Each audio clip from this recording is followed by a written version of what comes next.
Hello students, today we are starting the topic Joint Hindu Family Business. Let's start. Before studying the Joint Hindu Family Business, it is necessary to understand the meaning of Joint Hindu Family. हम इसका business समझें उससे पहले ये जानना ज़रूरी है कि जॉइंट हिंदू फैमिली क्या है. तो according to law, Hindu law अगर हम बात करें तो joint Hindu family is a group of persons whose ancestors is the same. ये वो ग्रुप हैं पर्सन्स का जिनकी जो एंसिस्टर्स हैं, जो फॉर फादर्स हैं, वो सेम हैं. मतलब जो इनके पूर्वज हैं वो सेम हैं. So under it the unmarried daughter, अगर इस फैमिली में जो अनमैरिड डॉटर हैं या वाइफ्स हैं वो इंक्लूड हैं, है ना, अनमैरिड डॉटर ना and wifes. So the organisation of the joint family is organised on the following two facts. अब ये जो ऑर्गेनाइजेशन बनती है इसके दो फैक्ट्स हैं. First is coparcenary and common property. ये दो चीज़ों का होना ज़रूरी है. अब कोपार्सनरी मीन्स क्या हुआ? So coparcenary means common ownership in the ancestral property. मतलब कॉमन ओनरशिप होना, जितने भी जो मेंबर्स हैं फैमिली के उनकी कॉमन ओनरशिप होती है. जो पूर्वज जो प्रॉपर्टी उन पूर्वजों की जो प्रॉपर्टी है उसमें, है ना. So coparcenary is created by law. ये कोपार्सनरी जो है वो किसके द्वारा क्रिएट होती है?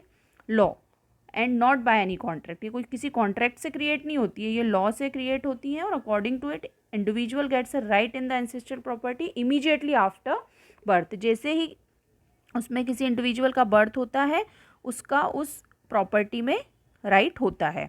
That person known as coparcener. So जो मेंबर होता है वो कौन कहलाते हैं? मेंबर्स कोपार्सनर्स कहलाते हैं. So individual can also ask for a division of the ancestral property.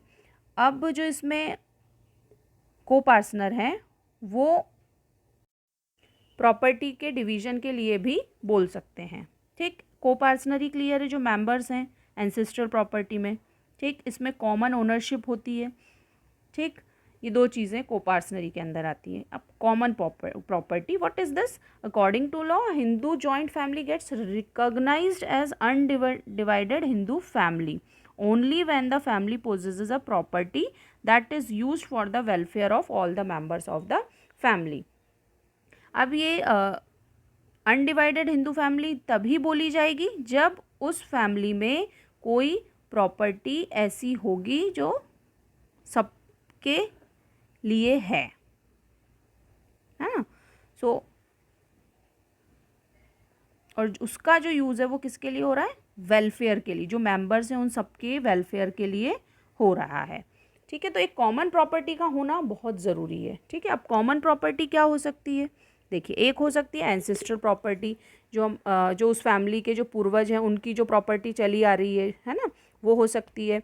या फिर इस प्रॉपर्टी को से दूसरी प्रॉपर्टी परचेज़ कर ली गई है, या इसको सेल करके दूसरा परचेज़ कर लिया गया, या इस प्रॉपर्टी से बेनिफिट हुआ है तो और प्रॉपर्टी क्रिएट कर ली गई है, तो वो भी इसी कॉमन प्रॉपर्टी में आएगा, है ना. अब और क्या हो सकता है? या फिर ऐसी किसी की पर्सनल प्रॉपर्टी किसी मेंबर की जो कि उसने बोल दिया है कि भाई ये कॉमन प्रॉपर्टी है, ये मेरी प्रॉपर्टी और ये सभी फैमिली मेम्बर्स के लिए, तो वो भी इसके अंदर में अंडर आएगा. सो कॉमन प्रॉपर्टी में तीन चीज़ें हो सकती हैं. एक तो एंसेस्ट्रल प्रॉपर्टी, एक इसी प्रॉपर्टी से क्रिएट की गई और प्रॉपर्टी, या फिर किसी की पर्सनल प्रॉपर्टी जो उसने प्रॉपर्टी दे दी है फैमिली को. ठीक, उसको हम ट्रीट कर सकते हैं as a ancestral property. Now school of Hindu law. अब ये क्या है school of Hindu law? So according to the Hindu law there are two main communities controlling Hindu families. अब ये जो कंट्रोल करते हैं हिंदू फैमिलीज़ को, ऐसी दो कम्युनिटीज़ हैं जो कंट्रोल करती हैं हिंदू फैमिलीज़ को, और वो हैं मिताक्षरा एंड दयाभाग.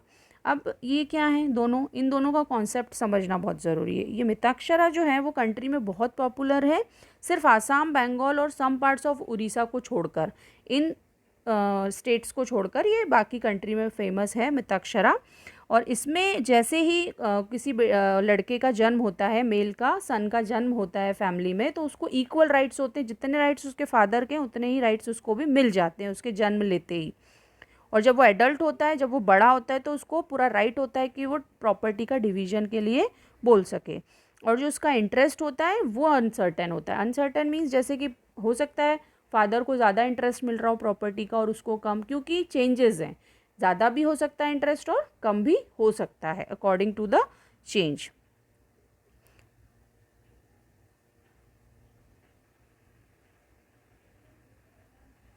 नाउ दया भाग, एक चीज़ और इसमें इंटरेस्ट में बताना चाहूँगी कि जैसे बर्थ और डेथ ये कोई डिसाइड नहीं है, कभी भी होती है ना, उसके अकॉर्डिंग भी चेंजेस आ जाते हैं प्रॉपर्टी में, है ना।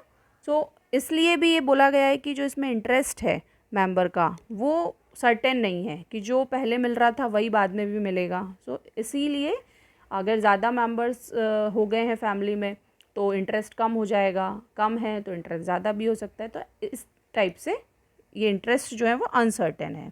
अब दया भाग, ये जो है कम्युनिटी ये आसाम, बंगाल और सम पार्ट्स ऑफ उड़ीसा में फेमस है। सो अंडर इट, अब इसमें क्या होता है, जो सन को क्या राइट होता है कि वो जो अभी हमने क्या पढ़ा मिताक्षरा में कि जैसे ही वो बर्थ लेता है सन उसमें उसको इक्वल राइट मिलता है जैसा कि उसके फादर का है, लेकिन इसमें ऐसा नहीं है। इसमें उसको राइट तभी मिलेगा जब फादर की डेथ हो जाएगी। तो राइट किसके हाथ में होता है, फादर के हाथ में, ठीक। और ancestral property remains under the absolute ownership of the father through out his life time. जब तक फादर हैं तब तक एंसेस्ट्रल प्रॉपर्टी का राइट सिर्फ फादर को है, सन को तभी मिलेगा जब उसके फादर की डेथ होगी।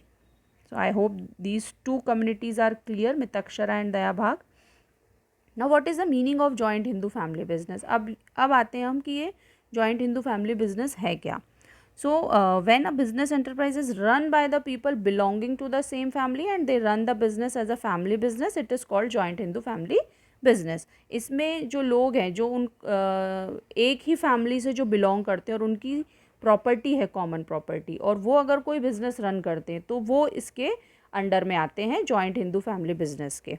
सो in such form of business the authority control is in the hand of Karta. अब इसमें जो अथॉरिटी कंट्रोल है, जो पावर्स हैं वो कर्ता के हाथ में होती हैं। कर्ता जो होता है वो एल्डेस्ट मेंबर होता है फैमिली का, सबसे बड़ा पर्सन होता है वो फैमिली का। उसी की गाइडेंस में अदर जो पर्सनस हैं वो वर्क करते हैं, जो भी फैमिली मेम्बर्स हैं। सो जो मैंने अभी बताया आपको कि उसे ही राइट्स होते हैं, तो लोन लेने का, अदर पार्टी से डील करने का, कोई डिसीजन लेने का, all these rights are under karta. और जो अदर मेंबर्स होते हैं उन्हें कोई राइट्स नहीं होता प्रॉफिट और लॉस में, हाँ, but they can ask for the division of the property. पर वो प्रॉपर्टी का अगर डिवीजन करना चाहते हैं अदर मेंबर्स तो वो ज़रूर बोल सकते हैं। और सभी का जो मेंबर्स हैं उनका इक्वल शेयर होता है। ऐसा नहीं है कि जो बड़ा है उसका ज़्यादा होगा या छोटा है उसका ज़्यादा होगा, सबके शेयर्स जो हैं वो इक्वल होते हैं। इसमें कर्ता जो है उसकी रिस्पॉन्सिबिलिटी जो होती है वो अनलिमिटेड लायबिलिटी होती है, और बाकी अदर मेंबर्स जो हैं उनकी लिमिटेड लायबिलिटीज़ होती हैं। है, जैसा हम पढ़ चुके हैं अनलिमिटेड लायबिलिटी और लिमिटेड लायबिलिटी। सो अब हम इसके फीचर्स देखेंगे। First feature is operation according to the Hindu law. अब ये जो बिजनेस है उसको कैसे ऑपरेट किया जाता है, अकॉर्डिंग टू हिंदू लॉ, है ना। यहाँ पे एक हिंदू लॉ है, उसके अकॉर्डिंग जो भी उसमें लिखा हुआ है उसके अकॉर्डिंग ही इस बिज़नेस को रन किया जाता है। इसमें राइट्स और ड्यूटीज़ भी लिखी हुई हैं अदर फैमिली मेम्बर्स की, उसके अकॉर्डिंग ही उनको रिस्पॉन्सिबिलिटीज़ दी जाती हैं। अब मैनेजमेंट जो है वो किसके अंडर में, मैंने अभी बताया कर्ता के अंडर में है। So he has the mukhiya and manager. So other members do not have any right to interfere in the business. Other members को नहीं राइट होता कि वो इंटरफेयर करें। कोई भी कॉन्ट्रैक्ट है तो उसका अप्रूवल किसके थ्रू होगा, कर्ता के through. So the management is under Karta. Now limited liability. Limited liability अभी जैसे मैंने अभी डिस्कस किया कि under the Hindu joint Hindu family business the responsibility of the members is limited.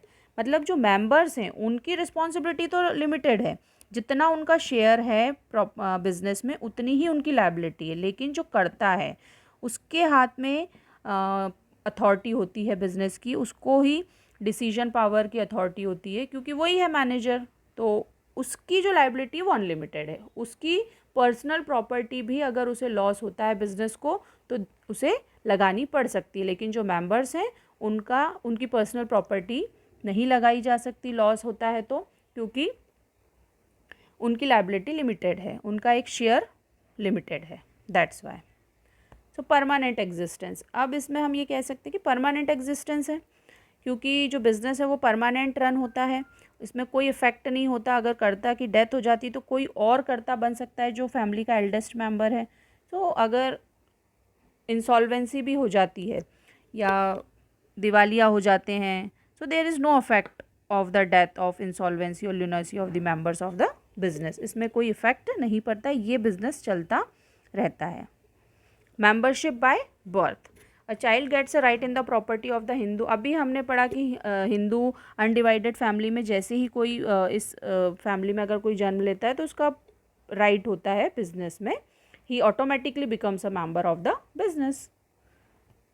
Yes, only male members. अब इसमें एक है चीज़ कि जो को पार्टनर्स हैं वो सिर्फ मेल मेंबर्स हो सकते हैं, लेकिन according to Hindu succession act 1956 women after the death of her husband, अगर कोई वुमेन है उसमें और उनके हस्बैंड की डेथ हो गई है या फिर उनका कोई बेटा नहीं है, मेल सक्सेसिव नहीं है, तो वो को पार्टनर बन सकती हैं बिजनेस में। Registration, there is no need of any registration of the Hindu family business. There is no need to complete any legal formality for its establishment. It is run according to Hindu law. I hope it is clear.